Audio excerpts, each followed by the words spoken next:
හරිද? හදාගෙන යනවා හැමෝම හදනවා. හදන්න, රගලා හදන්න.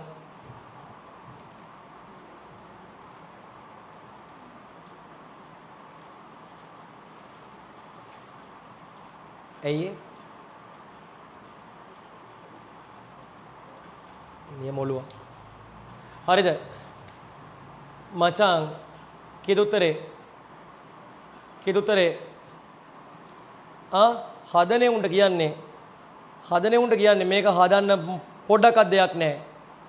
මේකේ උත්තරේ සාර්ථකම වැරදි උත්තරේ තමයි ඔක්කොම ගත්තේ. දෙක නෙමෙයි උත්තරේ. මේකේ උත්තරේ පහ මිනිහෝ. මේකටනේ මම මෙච්චර ඉගැන්නුවේ. ඇයි මිනිස්සයෝ මම කිව්වේ මොකක් හරි මූලද්‍රව්‍යයක හරිද මේ උඩ තියෙන ස්කන්ධ ක්‍රමාංක ගානට දාලා සාපේක්ෂ පරමාණු ස්කන්ධය හොයන්න බෑ. 100%ක් නිවැරදි නෑ. නැති කමට තමයි ගන්නෙ සුලභතාවයේ මෙයාගේ කීයද කියන්නේ? මේ කිවෙන එකද ක්ලෝරින්ද 17 නේ. 1735 මේ දෙන්නගේ මෙයාගේ 100ට කීයක් තියෙනවද? දැන් ඔයා මෝඩයා වගේ හැදුවා. 75ක්ද 25ක්ද ඇත. ගාන දිගටම කන්ටිනියු කරන්න. උත්තරේ කියවන්න, උත්තරත් කියවලා බලන්න. උත්තරේ දැක්ක ගමන්ම අර කළුවා මාරපන් ගියා වගේ ගාන හදලා උත්තරේ බලන්න එපා. මහා වේලාව නාස්තියක්. ඊට පස්සේ 25ක් ඇත. ස්වභාවිකව පවතින ක්ලෝරින් වල සාපේක්ෂ පරමාණු ස්කන්ධය. එතකොට පස්වෙනි උත්තරයක් විදියට දීලා තියෙනවා. ඒගොල්ලෝ දීලා තියෙනවා දී ඇති දත්ත වලින් නිවැරදිව ගන්න එක නොහැක කියලා. ඇත්තටම බෑනේ. දී ඇති දත්ත වලින් නිවැරදිව ගන්න කරන්න බෑනේ. එහෙනම් සර් ඔයා වෙනද ගත්තේ? සර් එහෙනම් ඔයා අර 11 වෙනි ගානේ අර කලින් හැදුවේ 80යි. මිනිහෝ ඉතින් උත්තර පහෙන් එකක් ගන්න එපැයි මම නිවැරදිව ගන්න කරන්න බෑ කියලා. මම 6 වෙනි උත්තරේ ලකුණු කරලා එන්නද විභාගෙදී? 6 කියලා දාලා 6 කියලා කියන්නද? 6ක් නෑනේ. ඒ නිසා එතන තියෙන පහෙන් තෝරනවා. හැබැයි මෙතන වගන්තියක් විදියට දෙද්දී දැක්කද ගාන? අන්න ඒකයි A level කියන්නේ. ඔයා O level වල විවිධ තියරි ඉගෙනගෙන ඒක එදාට ඊළඟ දවසේ පාඩම් කරලා ලියන්න පුළුවන්. මේවා බෑ එහෙම. මේ ඔයා අහුවෙන්න ඕනේ. ඔයා බයිට් වෙන්න ඕනේ මේවට. මේවට බයිට් වුණා. බහුතරයක් බයිට් වුණා. එක්කෙනෙක් කිව්වා උත්තරේ. හරිද? ඒ කියන්නේ ප්‍රැක්ටිස් නොකර කරන්න පුළුවන් පිරිස අඩුයි. ඔයා සාමාන්‍ය විදිහට ගිහිල්ලා උත්තරේ තෝරන්නේත් ඕක ගාන හදලා ඔහම තමයි. මම ඇඟිල්ලෙන් ඇනන කියන්න ඕනේ. මිනිහෝ ඔන්න මේක වැරදි. මේක පුරුදු වෙන්න. මේ ගාන ඔයා විභාගයට යන කලින් බලලා යන්න ඕනේ. මේ මාවොත් හදන්න බෑ කියලා. ඒතර ඒ වගේ ඇවිල්ලා තියෙන එක්ස්පීරියන්ස් ගණන් තියෙනවා තෝගයක්. ඉතින් මම ඒව දානවා මේවට. පන්තිය ඇතුලේ කරනවා අපි. ඒක කොච්චර ගණන් හැදුවත් වැඩක් නැහැ. නිකන් ඔහේ ගණන් පුරුද්දෙන් හදලා වැඩක් නැහැ. කියන කතාව. මේක හදනවා නම් කොහොමද හදන්නේ එතකොට? එතකොට මේක සාමාන්‍ය හදන්නේ 75ක් ඉන්නවා 35 ගානේ. ඔයා හැදුවේ එහෙමනේ.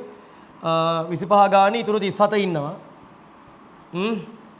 එක්කෙනෙක්ගේ පොදුවේ බර බලන්න 100ෙන් බෙදමු. ඉතින් හරි මේ එන උත්තරේ 100% නිවැරදි උත්තරේ නෙමෙයි. උත්තරයක් එනවා ඒක හරි. අනික උත්තරෙත් හරියට එන්නේ නැහැ. ඔයා ඒකත් මේ වටේනනේ ගත්තේ. හරියටම ඉතින් නෑනේ උත්තරේ. ළඟ උත්තරයක් නේ ගත්තේ. හරි බලන්න බෙදලා හරියම උත්තරේ ඉන්නේ. හරියම උත්තරේ ඉන්නේ ඒ මිනිස්සු එච්චරත් ඔයාට උදව් කරලා තියෙනවා. ඔයා ඒත් පඬිත වෙලා ගන්නවා මේක දෙක කියලා ගහනවා. හරිද? ඒත් පඬිතලා ඒත් ගහනවා දෙක. පස්වෙනි උත්තරේ තමයි හරි උත්තරේ. අන්නේ ආතල් ගන්න ඕන. දැන් බලන්න මම ඔයාලට ගණන් තුනක් දුන්නා මේකේ. දැන් කලින්ම දුන්නු ගාන ඒ කියන්නේ විභාග පේපර්ස් වල ඇවිල්ලා තියෙන ගණන් බලන්න. එක අවුරුද්දක ඇවිල්ලා තිබුණා. ඒ කියන්නේ මේ අවුරුදු ගොඩාක් තිබ්බා. මම මේ සාම්පල් ටිකක් දැම්මේ. අර වගේ MU දාලා ස්කන්ධ මේ ප්‍රතිශතයේ හරියටම දීලා සාමාන්‍ය විදිහට ඔය 8 වෙනි හදපු ගාන හරිම අවුලක් නැති 100% පිරිසිදු ගානක්. ඔය හදපු අපි 11 වෙනි ගාන දත්ත 100%ක්ම උත්තරේ නැහැ. දත්ත දිහා බලලා ගත්ත ගාන. 15 වෙනි ගාන ඒක සුපිරි ගානක්. සුපිරි ගානක්. ඔය හදපු 15 වෙනි ගාන. සුපිරි ගාන. දැන් ඔයා මං හිතන්නේ ඒකේ බයිට් උනා ඇති. පව් ඔයා. හරිද? රයිට්. ඒතර මේකේ තියෙන ප්‍රශ්න අනිත් දවසේ තව කරන් එන්න පුළුවන් තරම් මට අද දවසට මෙතනින් එහාට මම හිතන්නේ මේක තව කරන්න බැරි වෙයි පාඩමට යන් හදන්න. හරි. හොඳයි. එහෙනම් අපි අර අතන නෝට් එකේ ලියා ගන්න තව චුට්ටක් තිබ්බා. හදපු ගානට අදාළව අර ප්‍රතිශතයේ 28යි 72යි ආපු ගානේ. දැන් අද ගෙදර ගිහිල්ලා ආයි බලන්න ඕනේ නෝට් එක. ඕක ඔහොමම දමලා ගහලා ලබන සතියේ පොත උස්සන් එනවා නම් ඒ කැත පුරුදු හැදුනහම නවත්ත ගන්න බැරි වෙනවා. ඔයා පුරුද්දක් හදාගත්තොත් අදම ගෙදර ගිහිල්ලා පාඩම් කරන්න ඒ පුරුද්ද ඒ පාර වට නවත්ත ගන්න බැරි වෙනවා. ඒ පුරුද්ද කියන්නේ ඔයාගේ ජීවිතේ ගොඩ යනවා. හරිද? අවුරුදු 11ක් ශිෂ්‍යත්වයේ අමාරුවෙන් අම්මලා තාත්තලා පාස් කළා හෝ ඔයා ෆේල් වෙලා හරි කී කවුලන්නේ ඕ ලෙවල් එනකම්ම ඇවිල්ලා ගුරුවරුත් උදව් කරලා මේ ඉතුරු අවුරුදු දෙක හරිද? ඔයාගේ විසින් මහන්සි වුන් නැත්නම් ඔයා ජීවත් වෙන්න හිතන් ඉන්න ඉතුරු අවුරුදු ඔක්කොම කෙලවෙනවනේ. ඒතර මේ අවුරුදු දෙක මේ ඔයා ජීවත් වෙච්ච මේ වෙනකන් ජීවත් වෙච්ච අවුරුදු 11 ඒලුව කාලේ මම කියන්නේ ඕල් මේ ඉගෙන ගත්ත කාලේ මේ දෙක වහන්සි වුණොත් විතරයි අරගේ ඔයා ශිෂ්‍යත්වයේ පළවෙනිය ලංකාවේ ඕ ලෙවල් පළවෙනිය ලංකාවේ මේත් කෙලවෙන්න පුළුවන්. ඕන තරම් උදාහරණ තියෙනවා. ඔයාට ඔයාගේ යාළුවන්ගේ ජීවිත කතා කවදා හරි කියන්න පුළුවන්. හරි ඔයාට වඩා යාළුවෝ හොඳ වෙලා ඔයා හොඳ වුණා කියලා අනිවාර්යෙන්. එහෙම තියාගන්න. එහෙම දැනුත් ඉන්න ඕන තරම් ළමයි. කොච්චර කිව්වත් අපරාධ නාස්ති වුණා හදන්න බෑ. මීටරේ ටික කාලයක් මාසයක් දෙකක් තුනක් අර වැරදි මීටරයක ගියොත් හදන්න බෑ.